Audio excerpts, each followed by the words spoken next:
Welcome back to Srishtikala ఆదాబ్. నమస్కారం ಎಲ್ಲರಿಗೂ వనకం. ఏ భాషలో చెప్పిన నమస్కారానికి ప్రతి నమస్కారం సంస్కారం.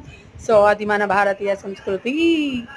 సో ఈరోజు వచ్చేసానండి స్పైడర్ మ్యాన్ డ్రెస్సులు అంట. పిల్లలు చాలా గోల చేశారు, తీసుకురా మమ్మీ, బుక్ చేయి మమ్మీ ఆన్లైన్లో అన్నారు. సో నేను బుక్ చేశాను ఇద్దరికి 2 డ్రెస్సులు. అవి వచ్చేసినాయి అనమాట. వాళ్ళ కళ్ళల్లో ఆనందం మామూలుగా లేదు. మమ్మీ ఇంత తొందరగా వచ్చేసినాయి, త్వరగా వచ్చేసినాయి అనే 3 డేస్లోనే వచ్చేసినాయి అండి ఈ డ్రెస్సెస్. చాలా హ్యాపీగా ఫీల్ అయ్యారు. వాళ్ళకంటే ఎక్కువ మనకి ఏది ఉండదు కదా. సో వాళ్ళ కళ్ళల్లో ఆనందం చూడటానికి మనం ఎంత ఖర్చు పెట్టినా కానీ చాలా తక్కువే అనిపిస్తుంది అనమాట. సో వేసేసుకుంటున్నారు. మమ్మీ నేను త్వరగా వేసేసుకుంటా స్పైడర్ మ్యాన్ డ్రెస్ నేను షా అని అనిపిస్తున్నాడు. ఫైట్ చేసేస్తాను మమ్మీ నేను త్వరగా అంటున్నాడు గౌరవ్ బాబు. అండ్ వరుణ్ బాబు కూడా వేసేసుకున్నాడు వాడికి ఇష్టంగా